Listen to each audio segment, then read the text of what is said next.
A primeira igreja bíblica de Araçatuba posta este vídeo para a edificação das pessoas que assistem, mas incentivamos você a sempre frequentar e participar do culto e ministérios em sua igreja local, seguindo a ordem de Hebreus 10, 25, que diz: "Não deixemos de congregar, como é costume de alguns, antes admoestamo-nos uns aos outros, tanto mais quanto vedes que vai se aproximando aquele dia."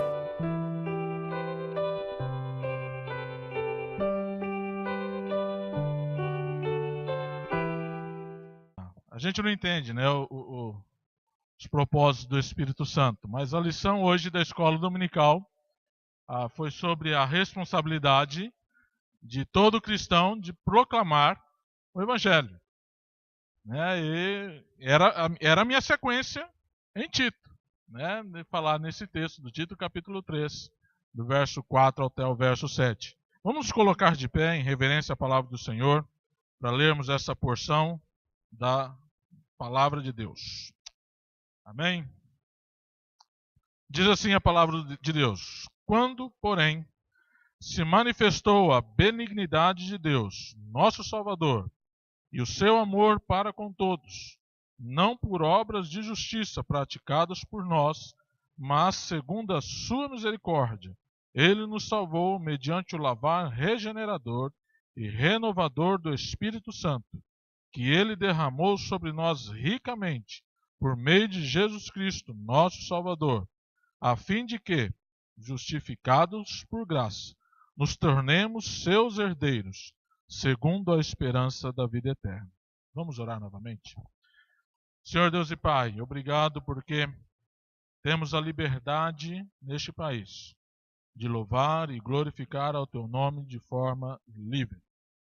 Obrigado porque também podemos abrir a Bíblia em nossa própria língua e aprender aquilo que o Senhor deseja ensinar a nós. Abra as nossas mentes e os nossos corações para o Teu ensino desta noite, e que eu não vá além também daquilo que a Tua própria palavra ensina. Em nome de Jesus, que eu oro e agradeço. Amém. Podeis assentar. A maravilhosa graça de Deus. A redenção pela graça é o maior presente de Deus, ou a maior demonstração de Deus para o ser humano. A redenção por meio da graça é a maior demonstração do amor de Deus para todo ser humano. E Deus é maravilhoso em todos os seus propósitos. Não tem nenhum propósito de Deus que não seja perfeito. Quando Deus faz as coisas, Ele faz tudo em total perfeição. Quando Ele cria este mundo, Ele faz em perfeição.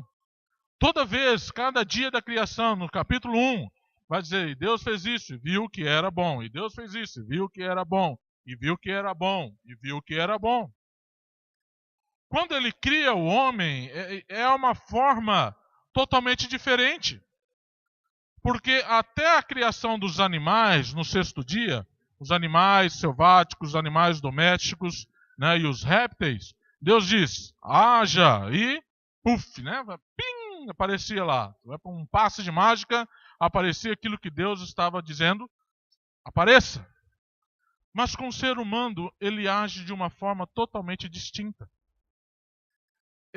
A fase parece que uma conferência entre a Trindade diz: olha, vamos fazer o homem conforme a nossa imagem e semelhança. Quando ele cria o homem, ele não cria o homem: apareça aí o homem. Não. Ele cria o homem formando o homem do pó da terra. O capítulo 2 de Gênesis vai dizer isso. E ao formar o homem não passa a ser somente um ser vivente como eram os outros animais, mas ele sopra nas narinas o fôlego da vida. E esse homem passa a ser uma alma vivente.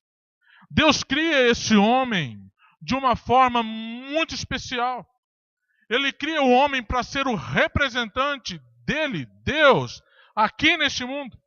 Ele cria o homem para que o homem espalhasse, espelhasse e multiplicasse a imagem de Deus neste mundo.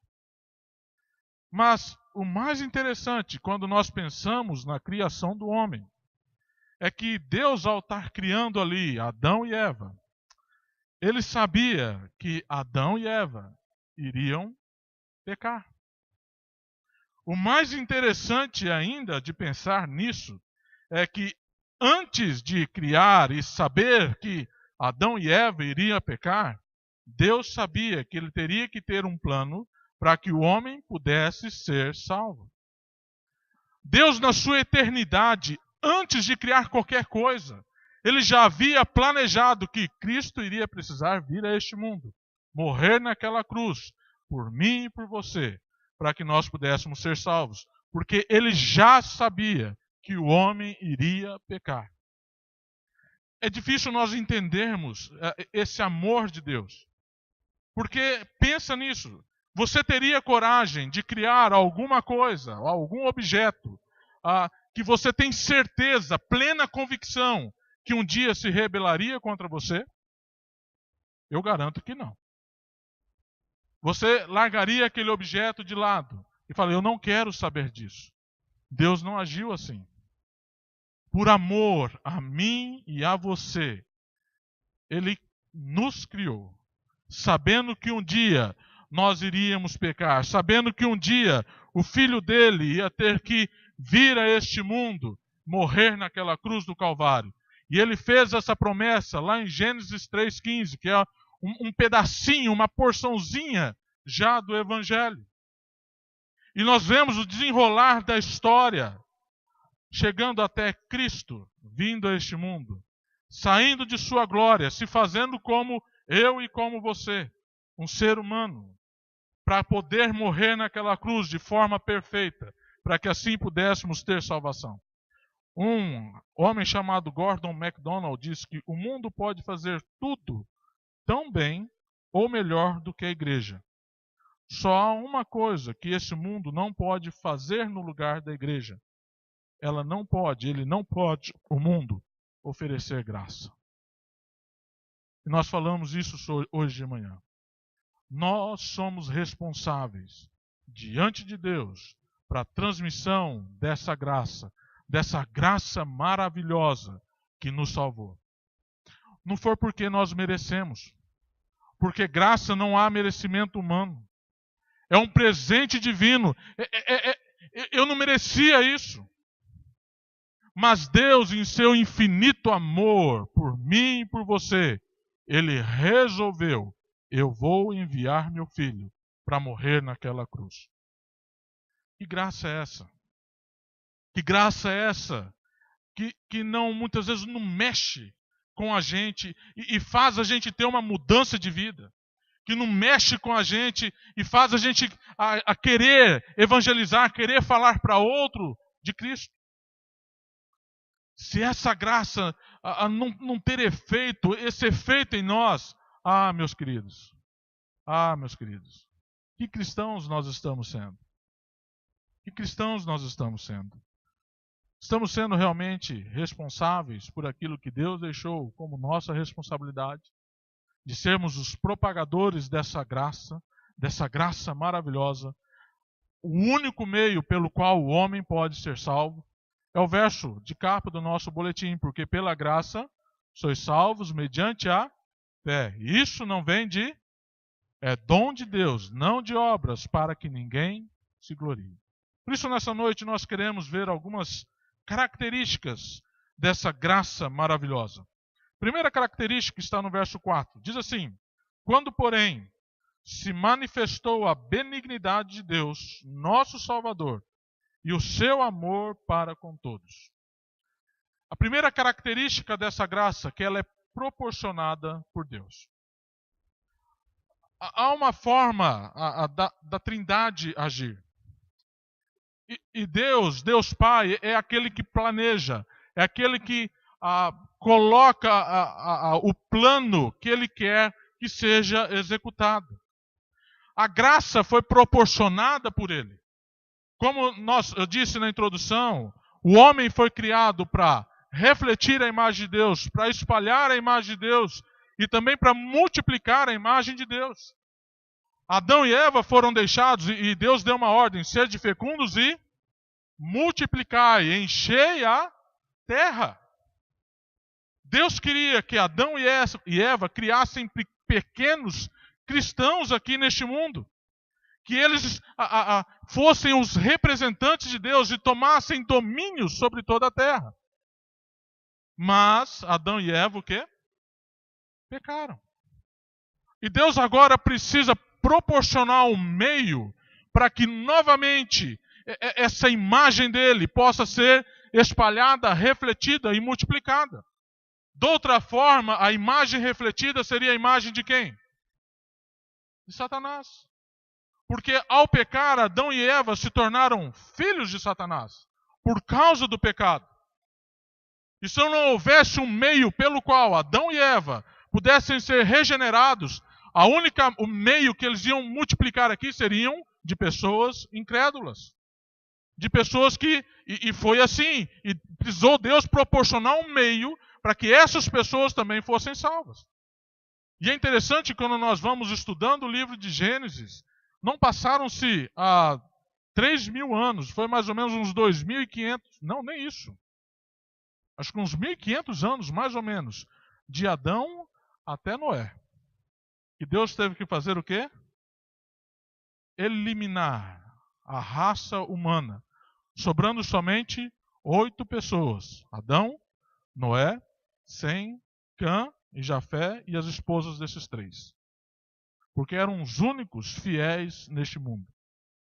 Deus extermina a raça humana por causa do pecado. Mas lá em Gênesis 3,15, Deus já tinha feito uma promessa. Um dia, o filho nascido de mulher vai pisar a cabeça da serpente. E ele vai demonstrando esse plano dele ao longo do Antigo Testamento. Deus não foi pego, como eu disse, de surpresa por Adão e Eva. Né? Ele já sabia de antemão o que iria acontecer. E ele já sabia de antemão que Cristo precisaria estar aqui neste mundo, morrendo por mim e por você. Cristo já sabia que um dia naquele madeiro, ele teria que carregar o meu e o seu pecado. Ele já sabia, na eternidade, que um dia, lá naquela cruz, por causa do meu e do seu pecado, o Pai teria que se afastar dele por um breve momento, porque o Pai é tão santo que não pode compactuar com o pecado. E ainda assim, ele disse, eu vou. Que amor é esse? Que amor é esse? A pergunta que eu faço é, que amor nós estamos demonstrando para esse Deus que nos proporcionou a salvação por meio da graça, quando nós merecíamos a condenação? Nós amamos realmente a Deus assim como Ele nos ama? Nós demonstramos esse amor por Deus como Ele demonstrou para nós antes da fundação do mundo? Newton, como? Me mostra, me prova que você ame a Deus. Falar é fácil. Amar não é falar, é demonstrar, é ter atitudes, é agir. Como nós estamos agindo como cristãos? Estamos agindo realmente como aquelas pessoas responsáveis por transmitir desse evangelho salvador? Estamos agindo realmente com amor por aqueles que ainda não ouviram da salvação? Como nós dissemos de manhã, se você sabe que uma pessoa não é salva e você não fala de Cristo para ela, é a mesma coisa que você está dizendo para ela, você vai para o inferno e eu não estou nem aí para a sua vida. Isso é amor? Isso é amor? É esse tipo de amor que nós dissemos que temos para com o nosso Deus? Não, eu amo a Deus. Como? Você vem à igreja? Eu também. Satanás também. Ele está passando aí pela porta aí, ó. Ele dá um jeitinho de estar na igreja quase todo dia ou quase todo culto para atrapalhar de uma forma ou de outra. Você ama a Deus? É. Você ora todo dia? Eu oro. Quantos minutos? Meio minuto? Você ama a Deus? Você lê a Bíblia todo dia? Você ama a Deus, você tem o seu tempo de devocional com Ele? Você ama a Deus, você fala de Cristo para outros? Você ama a Deus, você ama cada irmão seu? Porque nós somos irmãos, somos família de Deus. Você ama a Deus? Porque você não amar um irmão seu, você é mentiroso. E João é bem claro com isso. Porque aquele que diz que ama a Deus e odeia o seu irmão é mentiroso. Porque não pode amar a Deus a quem vê e odiar o seu irmão a quem não vê. Você ama a Deus?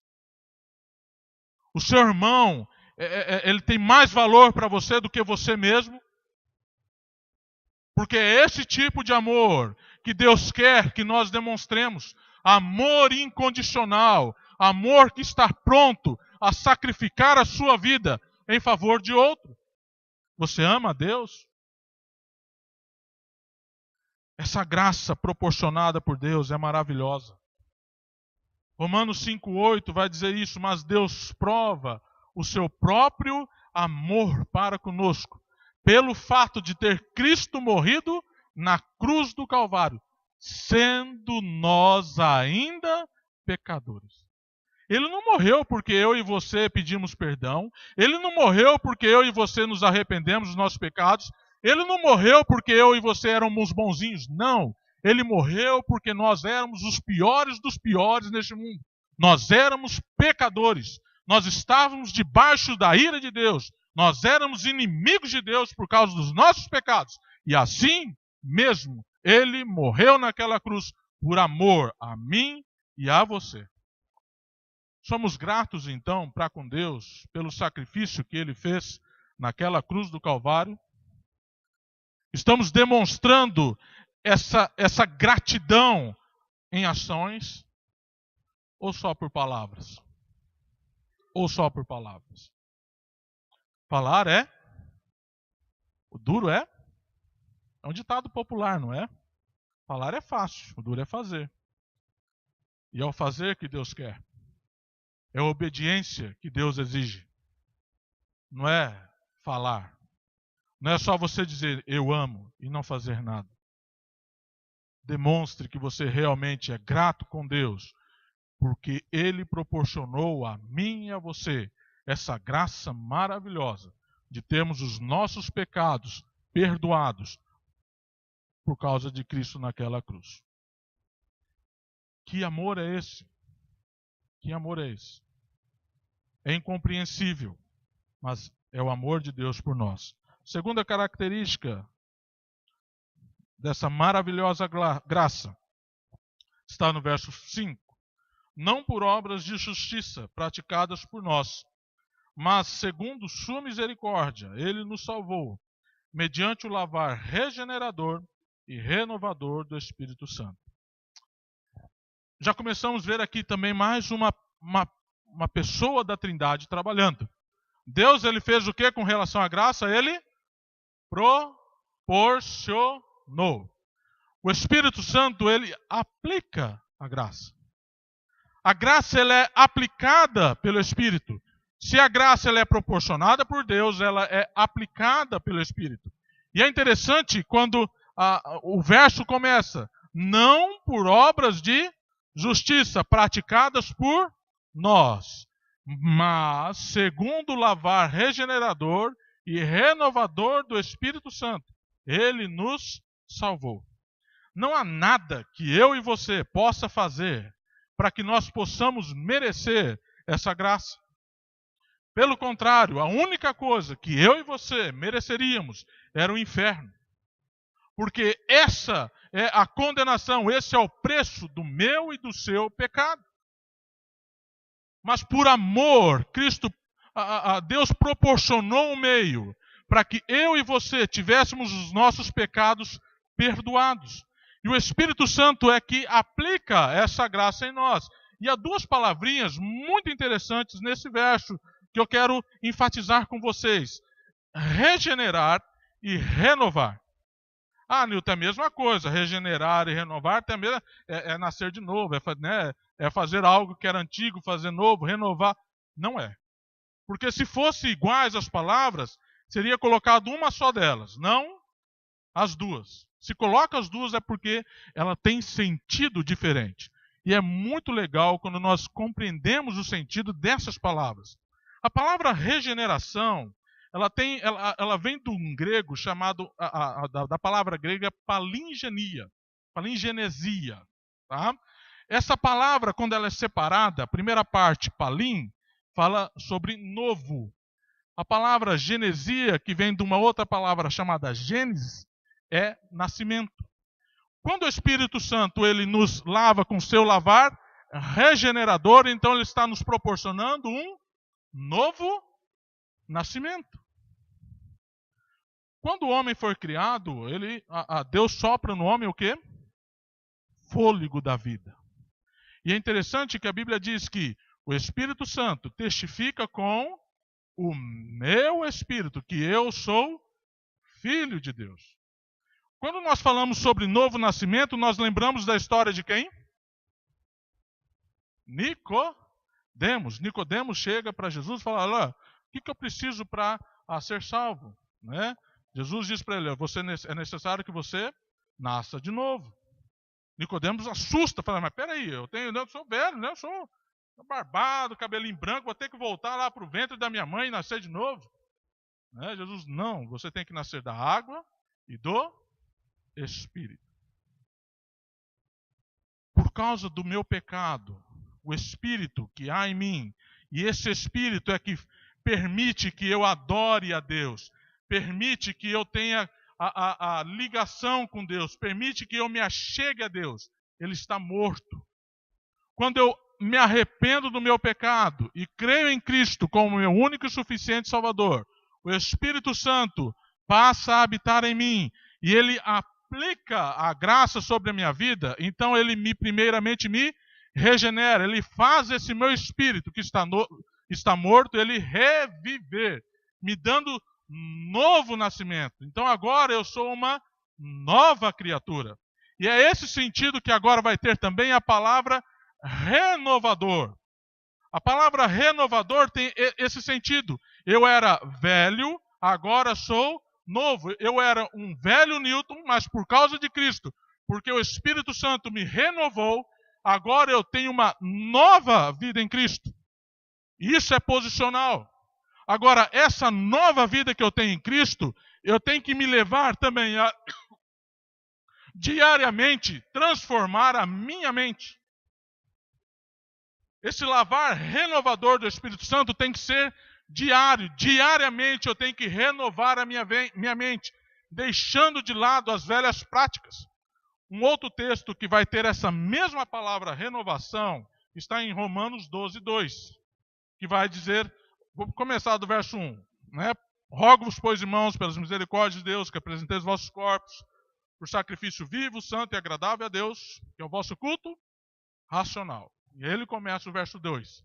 E não vos conformeis com este século, mas transformai-vos pela renovação da vossa mente, para que experimenteis qual seja a boa, agradável e perfeita vontade de Deus. Essa renovação, então, da minha mente tem que ser algo constante e diário. Diariamente eu tenho que pegar aqueles meus velhos pensamentos, aquelas minhas velhas práticas e passar pelo lavar do Espírito Santo e falar: eu não quero isso. E tenho que colocar a nova mentalidade de Cristo em minha vida. De outra forma, eu ainda vou continuar agindo como uma velha criatura. É por isso que nós pecamos. Porque nós fazemos aquilo que era as nossas práticas antigas. Como é gostoso nós vermos a Trindade, então, trabalhando aqui. O Espírito Santo não só me regenera, ele não só me dá um novo nascimento, que me permite ter comunhão com o meu Deus, mas também ele age na minha mente para modificar a minha mente, para que eu deixe as minhas velhas práticas e passe a ter novas práticas. Se eu continuo tendo velhas práticas como um não cristão, eu tenho que observar a minha vida. Porque certamente eu não estou deixando o Espírito Santo trabalhar em mim para que essa minha velha mente tenha a nova mentalidade de Cristo. 2 Coríntios 5,17 vai dizer o quê? E assim, se alguém está em Cristo, é nova criatura. As coisas o quê? Antigas já passaram, eis que se fizeram novas. Eis que se fizeram novas. Eu tenho realmente, então, vivido neste mundo de acordo com essa nova vida que eu tenho. Eu tenho vivido realmente com essa nova mente que é a mente de Cristo. Ontem nós lemos, pode manter aí na sua Bíblia, no texto, mas 1 Coríntios 2, falando sobre o trabalho do Espírito Santo em nós. Verso 16 de 2 Coríntios, 1 Coríntios 2, está falando da ação do Espírito Santo na vida do homem. E termina assim o capítulo 2, verso 16. Pois quem conheceu a mente do Senhor que o possa instruir? Paulo está fazendo uma pergunta retórica. A resposta é ninguém. Agora ele faz uma afirmação tremenda. Nós, porém, está vindo falando sobre aqueles que são espirituais, aqueles que já são nascidos de novo. Nós, porém, temos a mente de Cristo. Meu querido, não há desculpa para um cristão viver pensando, viver com a sua mente como se fosse a mente de um incrédulo. Porque se ele realmente é cristão, ele se arrependeu dos seus pecados, e ele um dia creu em Jesus Cristo como seu único e suficiente Salvador, a Bíblia afirma, ele tem a mente de Cristo. É inconcebível que eu tenha velhos pensamentos. É inconcebível que eu tenha velhos hábitos. Porque eu simplesmente, se eu faço isso, eu estou pegando a graça de Deus, amassando ela e jogando no lixo. E falando, isso não vale a pena. Ou nós temos uma mudança real de vida, ou nós estamos jogando a graça de Deus no lixo. Não tem como nós vermos essa graça e nós ficarmos estáticos, parados, sem ação, sem agirmos, sem ter mudanças em nossas vidas. É impossível. Porque se agimos dessa forma, meus queridos, que tipo de cristãos nós somos?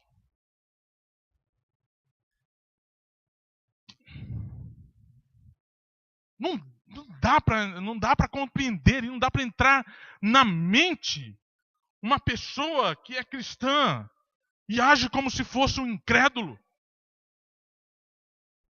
A gente pode chegar a uma conclusão.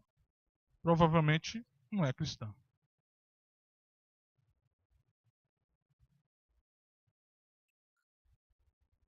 Deus nos ama de uma forma muito especial. Antes da fundação do mundo, Ele já tinha planejado o meio pelo qual eu e você seríamos salvos.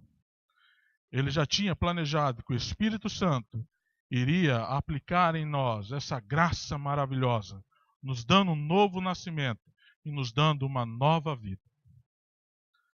E não é por merecimento nosso, porque o verso deixa bem claro, não por obras de justiça praticadas por nós. Não foi por merecimento, foi por amor. Foi por amor. Terceira característica dessa graça maravilhosa está no verso 6 e verso 7. Que Ele derramou sobre nós ricamente, por meio de Jesus Cristo, nosso Salvador, a fim de que, justificados por graça, nos tornemos seus herdeiros, segundo a esperança da vida eterna. A terceira característica dessa graça maravilhosa, ela que é realizada por Cristo. Aqui nós temos o trabalho completo da Trindade. O Pai planejando, o Filho realizando ou executando, o Espírito aplicando. Que privilégio eu e você temos de ter a Trindade toda trabalhando para que possamos ser salvos. Que privilégio nós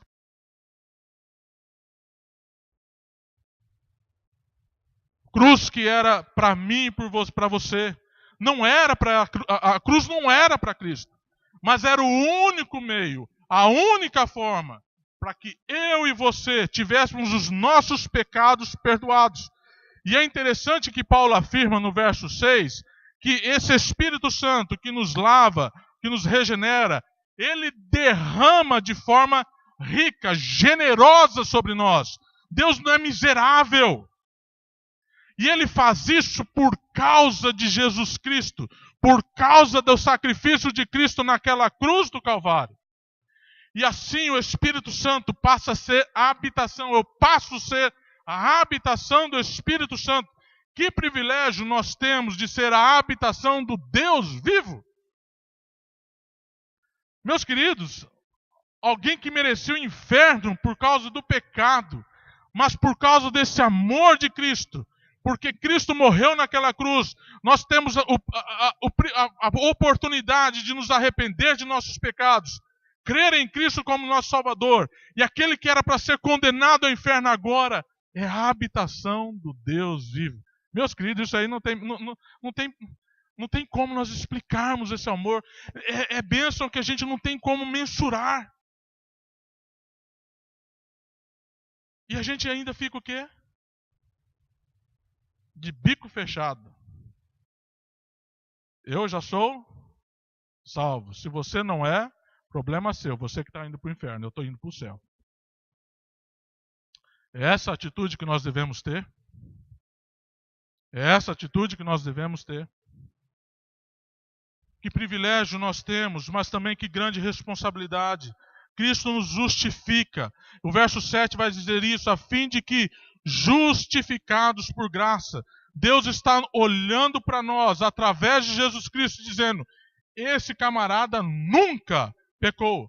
Deus está olhando para esse miserável pecador, através de Jesus Cristo, está dizendo, o Newton nunca pecou na vida.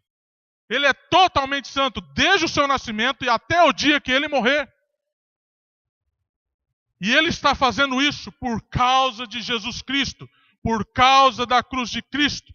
E ele está fazendo essa justificação, não é por merecimento, é por graça. É presente divino. Meus queridos, nós não podemos olhar para esse presente e ficarmos sem fazer nada, sem ação, sem demonstrar também esse amor para outros. Agora, ele não só nos salva, olha o verso 7, continua dizendo, e nos tornemos seus herdeiros. Além de nos salvar, nós também somos feitos herdeiros com Cristo. Aquele que merecia o inferno, agora tem vida em Cristo e ainda pode desfrutar da eternidade com Cristo, de ter seu corpo totalmente perfeito, restaurado, glorificado, sendo herdeiro com Cristo. E olha o que termina o verso, na esperança da vida eterna. Eu não merecia nada e Deus está me dando tudo. Eu não merecia nada e Deus está me dando tudo. Aquele que merecia o inferno, Deus está dando o céu por causa do amor dele. Por mim e por você. Por mim e por você. Agora, não pense você, nem eu, que nós temos valor algum. Porque se tivéssemos valor algum, não seria amor incondicional. Seria um amor condicional, porque a gente vale alguma coisa. O meu merecimento é porque eu não valo nada. E Ele me ama mesmo assim. Volto a perguntar. Nós amamos a Deus como Ele nos ama? Nós amamos a Deus como Ele nos ama? Romanos 5,1 vai dizer, justificados, pois, mediante a fé, temos paz com Deus, por meio de nosso Senhor Jesus Cristo. Aquele que era inimigo de Deus, agora se torna o seu amigo. Agora se torna aquele que Deus tem prazer em ter comunhão, porque teve seus pecados perdoados. Deus está ansiando que eu e você nos acheguemos a Ele e conversemos com Ele, temos comunhão com Ele. E nós pegamos a Bíblia, depois do domingo à noite, né?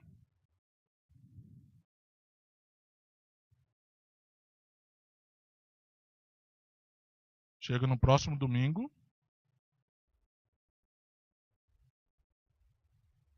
Fala, Deus. Isso é amor? Isso é amor? Como eu posso amar a Deus, dizer que amo a Deus, se não o busco, se não procuro ter comunhão com Ele? Estamos fazendo valer a pena realmente o sacrifício de Cristo naquela cruz do Calvário? Ou estamos pegando essa graça maravilhosa e jogando no cesto de lixo, como se fosse, era a obrigação de Deus me salvar, Ele que me criou mesmo? É mesmo? Ele nos criou perfeitos.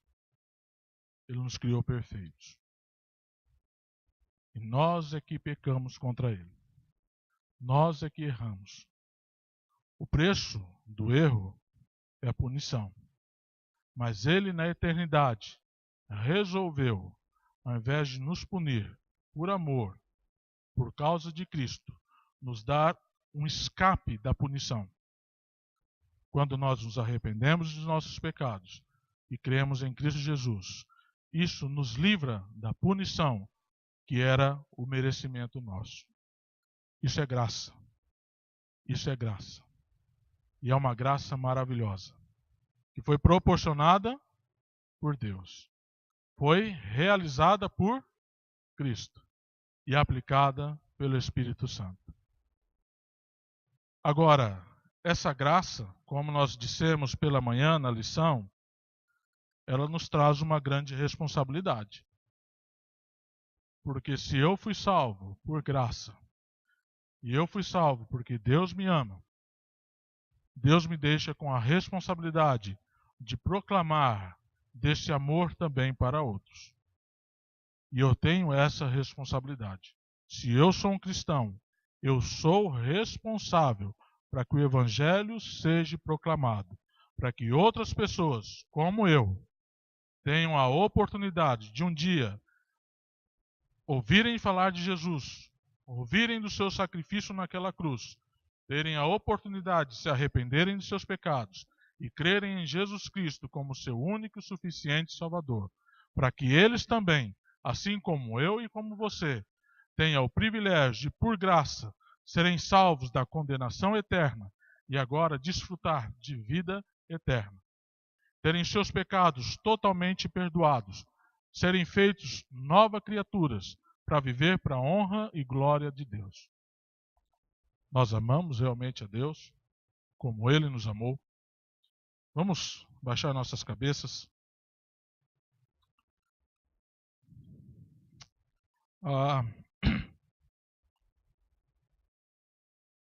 É bênção essa graça.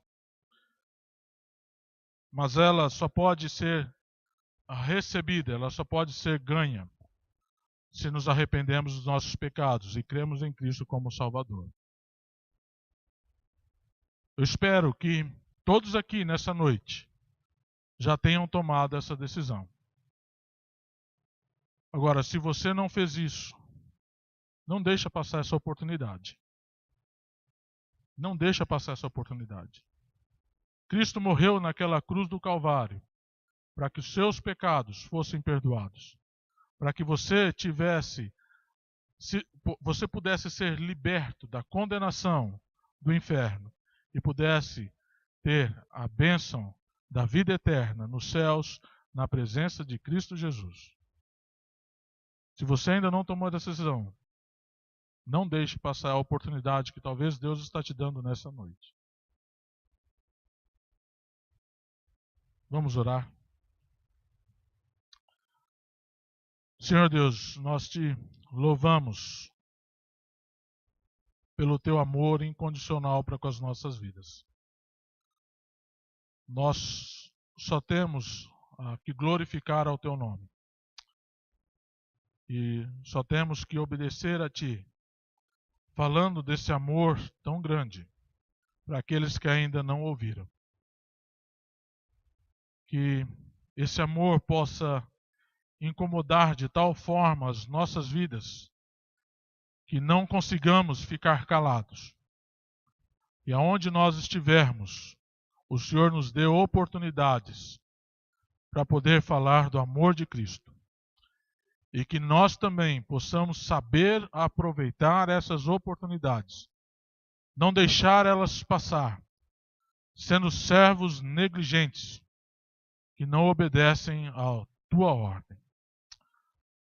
Obrigado, porque também o Senhor nos dá do teu Santo Espírito para nos capacitar, nos dar sabedoria e compreensão para enxergarmos as oportunidades dadas e termos sabedoria em transmitirmos também desse Evangelho Salvador. Obrigado, porque o Senhor nos dá esse privilégio de trabalhar para o Senhor. O que pedimos é o que o Senhor nos auxilie. Obrigado, porque o Senhor nos deixa a tua palavra para nos instruir e nos orientar de forma que devemos viver neste mundo. E com o amor de Deus o Pai, a graça de nosso Senhor Jesus Cristo, a comunhão e a consolação do Espírito Santo estejam com todos nós, agora e para todo sempre. Amém e amém.